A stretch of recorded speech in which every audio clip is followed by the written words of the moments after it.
este pacote de medidas onde se inclui naturalmente esta questão do IVA zero. Sim. Boa noite, Gil. Boa noite aos colegas, boa noite às pessoas lá em casa. Nós concordamos com todas as medidas que venham ter qualquer tipo de efeito em relação à inflação e que venham ajudar as famílias, naturalmente, que merece a nossa concordância. Portanto, este pacote, chamado pacote anticrise, de António Costa, baseia-se em 3 eixos fundamentais: a tal redução do IVA para 0% num conjunto de 44 bens essenciais, os aumentos de 1% nos salários da função pública, os 18 euros do subsídio de refeição também da função pública, e o reforço, que já cá foi falado também, dos 30 euros por família para as famílias vulneráveis e os 15 euros por criança. Portanto, estamos a falar num total de cerca de 2,5 mil milhões de euros e que, de certa forma, vem trazer algum desagravamento em termos de inflação. Mas há algo que nós não podemos deixar de salientar, que falamos neste apoio direto às famílias mais vulneráveis, e bem, há de facto essa necessidade, mas, como dizia o deputado Barício, e penso que também o deputado Lopes, há de facto um esquecimento da classe média. A classe média é chamada tantas vezes para pagar, pagam as crises, suportam muitas vezes também os grandes impactos das crises financeiras, mas na altura também de ser compensado ou de haver qualquer tipo de ajuda é naturalmente, ou muitas vezes, esquecida e vedada destes apoios extraordinários. E relembro que estas são medidas positivas, são medidas que vêm trazer, que sejam 10, sejam 20, é sempre positivo, mas a verdade é que são residuais. Nós temos de atuar, e já é hora de atuarmos também, num desagravamento, de uma forma significativa, com aumentos significativos dos salários, com aumentos significativos das pensões, que cobram também os efeitos da inflação. Dar mais rendimento às pessoas, não é? Dar mais rendimento às pessoas, exatamente. Fazer com que as pessoas consigam ter mais poder de compra ao final do mês. É óbvio que 10 euros é importante, mas realmente é insignificante, dada o aumento dos últimos tempos e também da especulação que verificamos em muitos lados. E há aqui uma situação que eu gostava também de salientar, que é estas medidas, apesar de positivas, como disse inicialmente, esquecem-se de um fator que eu acho que é fundamental, que é a crise energética. Em momento algum é falado, neste pacote, de qualquer tipo de apoio às famílias do ponto de vista energético. Estamos a falar da eletricidade, podemos falar do gás também. Mas o Governo o que diz é que nessa matéria já mecanismos de apoio que já estão em vigor, não é? Mas a questão é que os mecanismos que foram anunciados, também a redução do IVA, por exemplo, foram anunciadas algumas reduções do IVA, mas não, digamos, na fatura total destas componentes. E nunca, como hoje, foi tão urgente baixarmos significativamente estas faturas para os contribuintes. Neste momento, todas as pessoas, e aqui falamos novamente do apoio à classe média, um apoio direto à classe média, todas as famílias necessitavam deste desagravamento, por exemplo, na eletricidade, por exemplo, no gás. Aliás, tal como nós propusemos em tempos no Parlamento Regional, aliás, não sei se o PSD e o CDS votaram a favor, mas se não, abstiveram-se, portanto, foi validado ou viabilizado por unanimidade, e que, entretanto, levou um chumbo na República. Mas a questão é que acho que, neste momento, é necessário realmente olhar para as famílias e também puxando um bocadinho, por exemplo, para alguns municípios, como em Santa Cruz, que já olharam para as creches e para os jardins de infância e já se propuseram a alocar parte do orçamento para ajudar as famílias da classe média no pagamento das creches e dos jardins de infância, e são necessárias mais medidas destas, direcionadas diretamente para a classe média. Só agora para falar um bocadinho, muito rapidamente, da questão da fiscalização. Eu entendo o que foi dito aqui em relação ao cuidado a ter com este género de medidas em relação ao IVA zero. Mas nós não podemos estar constantemente a colocar os proprietários dos estabelecimentos e os retalhistas como os bandidos da questão. Neste momento há um compromisso e há um pacto assinado com o Governo, entre o Governo, industriais, associações agrícolas, distribuidores. Há um pacto assinado, ou pelo menos acordado, não sei se já procederam à assinatura. E depois existe uma intenção de se criar esta tal comissão de acompanhamento que falava o Rui, para criar estes mecanismos de controle. Temos a ARAI a trabalhar, neste caso aqui na região, temos a ASAI no continente, temos a Autoridade da Concorrência, temos a Autoridade Tributária, temos os tais privados. Nós também não podemos estar constantemente a imaginar que vai acontecer o mal. Existe um mecanismo de controle em curso, e existe essa intenção de controlar. Obviamente que alguma coisa pode correr mal, e se alguma coisa correr mal, estaremos cá também para apurar responsabilidades e para pedir a correção. Permita-me só dar aqui 2 ou 3 notas em relação ao IVA da eletricidade e do gás. Vou responder aqui ao deputado Barício, que, como sabe, além da medida ser transitória, e temporária. Estamos aqui a falar, o que foi proposto pelo JPP foi aprovado por Vossas Excelências, ou entretanto viabilizado. Não foi o orçamento da região, não foi o JPP, foi o orçamento da região. Eletricidade. Não puxa a brasa à sua sardinha. Eletricidade, de gás e por acaso até os serviços de internet. E nós estamos aqui a falar de circunscrever a determinados consumos. Estamos a falar de uma redução total da fatura, incluindo os audiovisuais. Mas o deputado disse que não existia. Não existia. Portanto, o deputado não falou a verdade. Não disse que existia.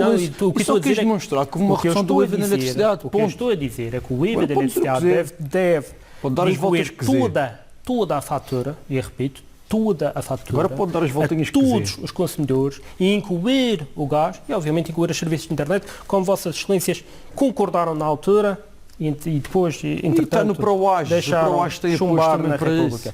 Em relação aos tais restaurantes e à expressão que eu usei, de que o PSD muitas vezes fala nos empresários bandidos e nos retalhistas bandidos.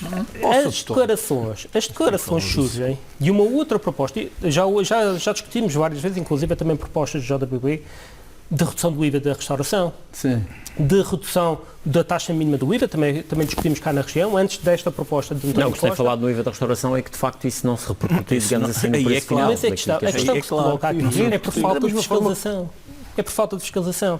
Neste caso, nós chegamos a propor na Assembleia Regional, na Assembleia Regional chegamos a propor também a redução também em orçamento da região, a redução dos bens essenciais do IVA, a taxa mínima para bens essenciais. O PSD chumbou também com os mesmos argumentos de que isso não se iria verificar no preço ao consumidor, que iria ficar no bolso dos empresários. Isto foi dito por membros do seu partido. Dos empresários. Até vão pagar, eu já expliquei isso há pouco.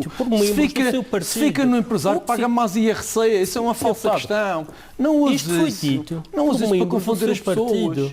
Por várias vezes. Para confundir as pessoas. A questão é, nós neste momento, mas é exatamente isso que eu quero esclarecer, neste momento, esta proposta, bem ou mal, inclui uma comissão de acompanhamento, inclui um mecanismo de fiscalização e aí sim, não tentamos meter medo às pessoas. Existe uma intenção de fiscalizar e nós aplaudimos essa intenção e estaremos cá para verificar se a fiscalização correu bem ou correu mal. Mas neste momento existe essa intenção. Portanto, não tentemos voltar a criar esse negrume por trás do empresário que acho que não faz sentido. Em relação ao alívio fiscal, não nos esqueçamos que quer o JPP, quer o PS, também já propôs por algumas vezes, nós já, por diversas vezes, falamos que o alívio fiscal é essencial para compensar, neste caso, os madeirenses, face ao aumento dos preços e face à quebra do poder de compra. Não faz sentido, no nosso entender, que na Madeira existam as taxas de 5%, 12% e 22% e nos Açores as mesmas taxas para os mesmos produtos, presume-se, sejam de 4%, 9% e 16%. Portanto, nós temos de fazer como os Açores, e para que as pessoas percebam, aqui na Madeira nós podemos baixar até 30% das taxas do IVA. Não o fazemos porquê? Por opção política. Os Açores fizeram. Só financeira. Fizeram. Essa questão da financeira, eu vou... Sabe também quanto é que representa cada 15 milhões de euros. Cada ponto percentual 15 milhões de euros. 15 milhões de euros. Quase 20 milhões de euros. 15 milhões de euros. 15 milhões de euros segundo Pedro Calado. E por acaso fui ver ontem as declarações. Mas é curioso que é o mesmo Pedro Calado.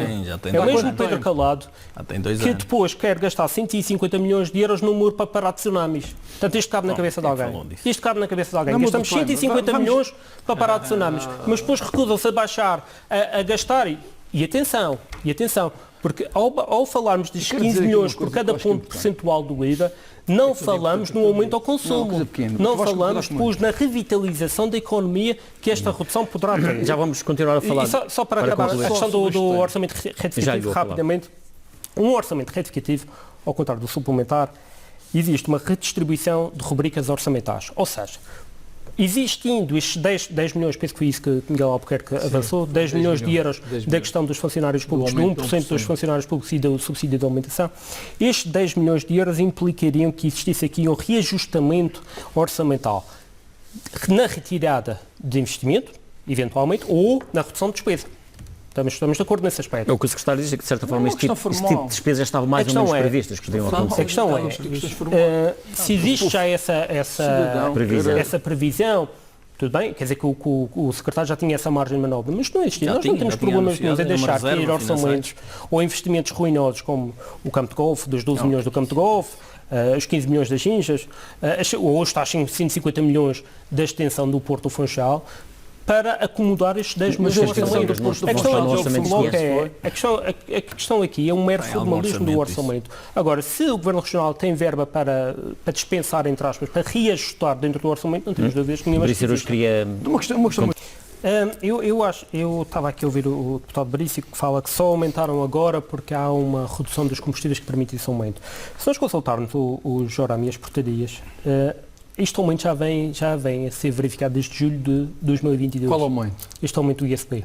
Sim. 22 de julho, em outubro, portanto, estamos a falar das portarias 334, 435, 613, mas o engraçado disto é que foi dada uma declaração por parte do PSD, isto em dezembro de 2022, a anunciar que o ISP ia baixar em 2023 e dizia o PSD que uma das medidas mais relevantes incluída na proposta de orçamento da região para este ano, 2023, prende-se com a redução do imposto do ISP, do Imposto sobre Produtos Petrolíferos.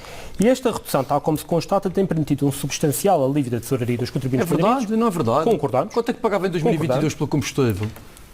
Sublinhando que só durante o ano de 2022 a região prescindiu de 20 milhões de euros de receita. O que não diz este comunicado é que em 2021 a média dos preços máximos aumentou de forma exponencial o gasto dos madeirenses. Se fizermos as contas, em 2021 os madeirenses gastaram quase ou mais de 50 milhões de euros.